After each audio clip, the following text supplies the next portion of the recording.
Gotta be quiet here, folks, because the creature we're after today is very elusive. Some people think the thylacine is still out there, or even the elusive drop bear, but this creature, is the very rarest of the rare, and my mission today is to catch one. The creature I've travelled 20 kilometres on kangaroo back to find looks a lot like a crocodile, but it ain't. There, I've spotted one basking in the sun, the elusive crocodile.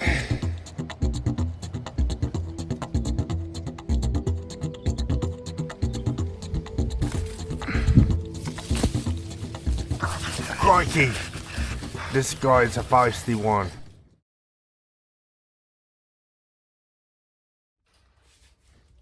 So hello everyone, Lewis from Scrubwood Studios here with another, well, not an unboxing this time because I've already taken the thing out the box, because the box it came in had so many labels and addresses on it, I decided it probably wasn't best to show it on camera. Plus I was really excited to get the thing inside out. So it's not an unboxing, but it is going to be a review of probably the single figure I'm most excited about reviewing since I started doing this on the channel.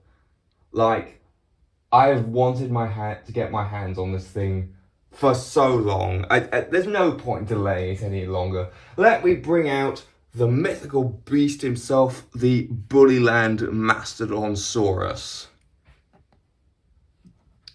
The only representation of this amazing animal, to my knowledge, by a major company like ever. Even like obscure like 3D printed little resin kits and stuff like that are almost non-existent for this thing. So this thing barely gets any attention, which I think is a crying shame, because Mastodonsaurus is a cool animal in my mind. It's a strong contender for the biggest amphibian ever, and it's known for much better remains, I believe, than Prionosuchus and definitely the Beast of Lesotho. So it's probably the biggest reliable temnospondyl discovered to date. And it's big. Like, a lot of people sort of, I feel, just gloss over prehistoric amphibians because a lot of them were sort of on the smaller side. This thing was the size of a saltwater crocodile, depending on which estimate you use. And you can just see from the figure how chunky it is. It's quite flattened, but it's chunky and... Oh. Okay, enough about the animal. Let's get into the figure. I'm so excited. I haven't done a review in so long. I'm kind of nervous. I'm a bit out of practice. I don't remember how to do this. Let's start with the head. The head is very good. Very temnospondyl-like. Got that nice capitosaur triangular shape. I do like the skin, the way it's wrinkled and kind of bulges around where the mouth shuts.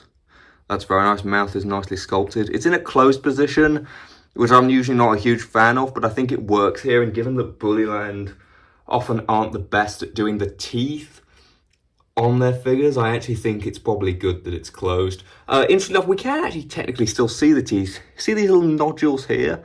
That is where the teeth poke through the top of the skull. They haven't been painted in, but I think we can just interpret that as some sort of fleshy covering over them for protection. So yeah, Mastodonsaurus, it had a lot of regular teeth in its mouth, and it had these big tusks on its lower jaw, which I don't know if there are any like current theories about them, but they remind me a bit of a modern fish in the Amazon called a payara, and it uses its fangs to puncture the swim bladder of prey fish and then to incapacitate them, and then it swallows them. So they could have been used for something like that. Could also have potentially been used for interest-specific combat, similar to modern African bullfrogs, like fighting over nesting locations and such. Got some nice little bumps here and there, a bit like a sort of a toad. Some more there. Nice eyes, very amphibian looking eyes with the horizontal slit pupil. The painting isn't the best. There is a little bit of sort of sloppiness there, but you know, it's an older Bullyland figure. The rest of the paint is actually really nice.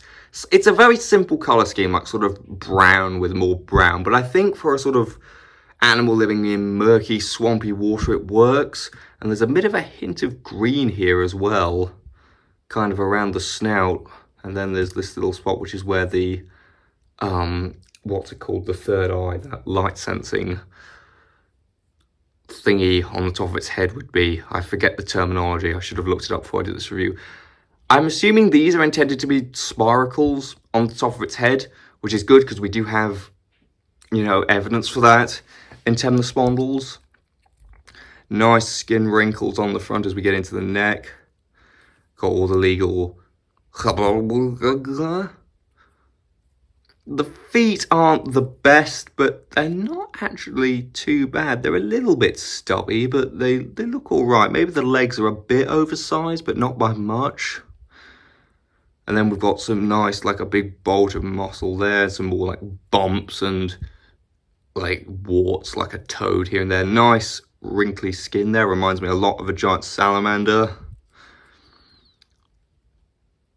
You could also interpret these bumps as little scales, by the way. Some Temnospondyls did have scales, although to my knowledge they are absent in big Caphatosaurs. At least we haven't discovered them yet. And then we get to probably the one thing I don't like about this figure is the tail.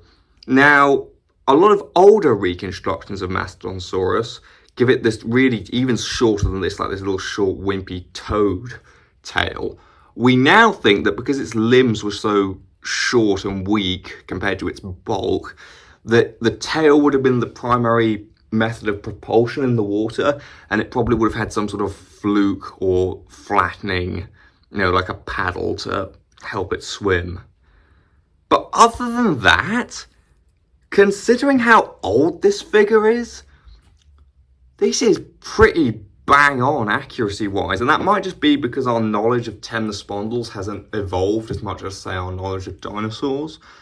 But I'm struggling to find much wrong with this other than maybe it just being a little bit too terrestrial, like its feet, its legs and feet being a bit big and the lack of a paddle on the tail. But other than that, this thing's pretty bang on. The colour is simple but works.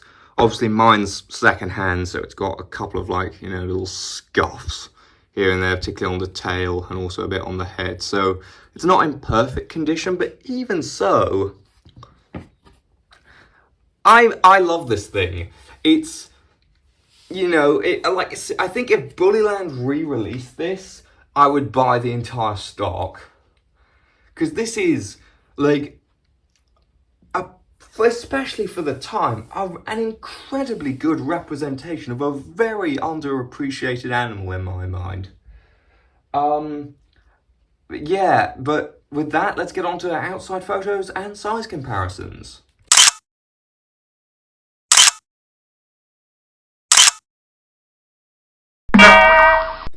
So starting off our size comparisons, I'm going to bring in the closest thing to, like, the only other mainline Temnospondyl figure in production currently, which is the Collector Deluxe Coolosuchus. Now, as you can see, if we line up the tails, the Coolosuchus is a bit longer. So this might do in scale as a representation of the Beast of Lesotho, depending on how accurate the estimates for it are. Keep in mind, it's just a jaw fragment.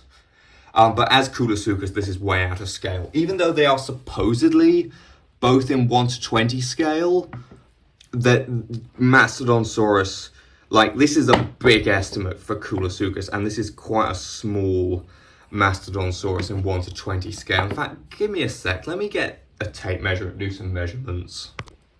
Okay, so I've just done some quick calculations. In 1:20, this would be a 4-meter Mastodonsaurus, and in 1:35, it would be a 6.5-meter Mastodonsaurus, which is pretty consistent with the sort of lower and upper estimates. Maybe in 1:35 it's a little bit big for even the upper estimates, but it's not that far off. The Coolosuchus, in case you're wondering, oh, by the way, this thing's about 19 centimeters. The Coolosuchus is about call it 200 mil-ish, maybe just a bit over, so about 20, bit more than 20 centimeters, maybe 22 or 21 maybe. Not used to this tape measure, it's the only one I could find and it doesn't have centimeters on it. So that would make the Coolosuchus, let's just say we've got 21 centimeters times it by 35, it will be a 7.35 meter individual. In 1 to 20, it would be a 4.2 meter individual, which is about sort of the upper estimate for Coolosuchus currently. Most put it closer to 3 meters actually.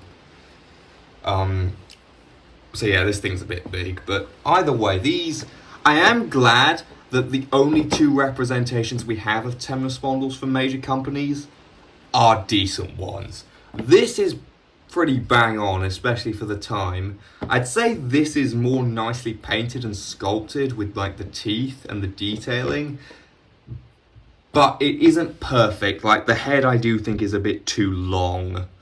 So overall, it's actually kind of tough to say which one I like more. I'm tempted to say I prefer this actually, even though it's older. Just because it scales better and most of its proportions I think are ever so slightly better apart from the lack of a tail fluke.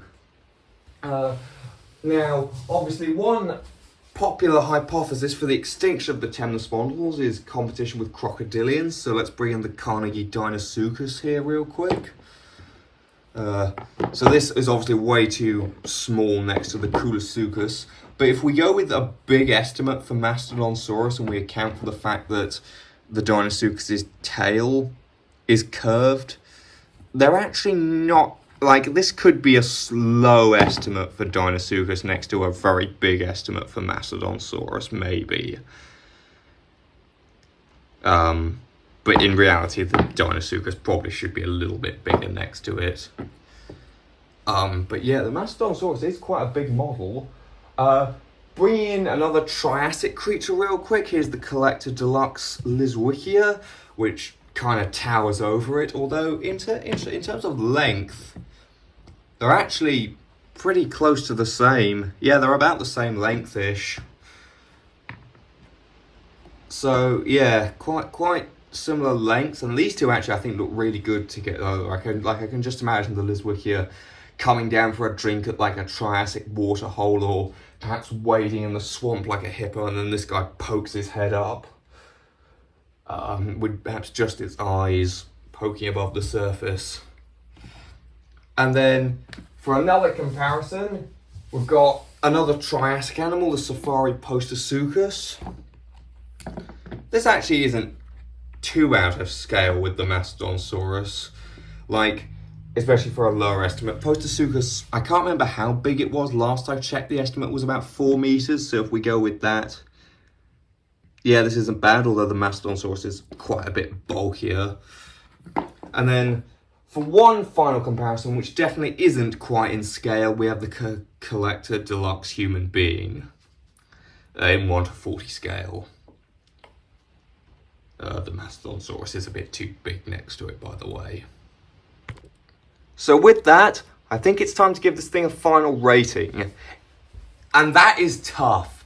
I kind of want to give this thing a perfect score just because bias, because it's like the only one of its kind. But I can't. It isn't a perfect figure. You know, while this is, I'd say, the best Mastodonsaurus and possibly the best temnospondyl figure around, it isn't perfect for the sort of anatomical inaccuracy reasons I've already pointed out. And you know, there are some things which, like, if a modern company like PNSO or someone tried to do it, they could probably add stuff like an articulated jaw. But given that I don't think that's going to happen anytime soon, I mean, Collector might do it, and in fact, I wouldn't be surprised if they did. Collector, if you're watching this, make this, but with an articulated jaw, and my money is yours. Literally, oh, and put a tail fluke on it, yeah, that too. Yeah, I love this thing. I can't give it a perfect score, but it's going to get a very strong 4 out of 5. Just because, even though like the detailing isn't as nice or as crisp as, say, some more modern figures, for the time especially, like, this is an old figure, there's very little actually wrong with it. Very, very little. So yeah, this guy is really hard to find, especially for a good price, like on eBay. It's pretty much the only place you're going to, unless you have a friend who's like doing a car boot sale or something. And who was into dinosaurs at one point when this was in production. But if you can get your hands on it, get it. It's a great figure. I highly recommend it if you can find it. So with that, my quest to find the ultimate Temnospondyle figure is over. If you like what you saw or heard, please like, subscribe, blah, blah, blah, blah, blah. Goodbye.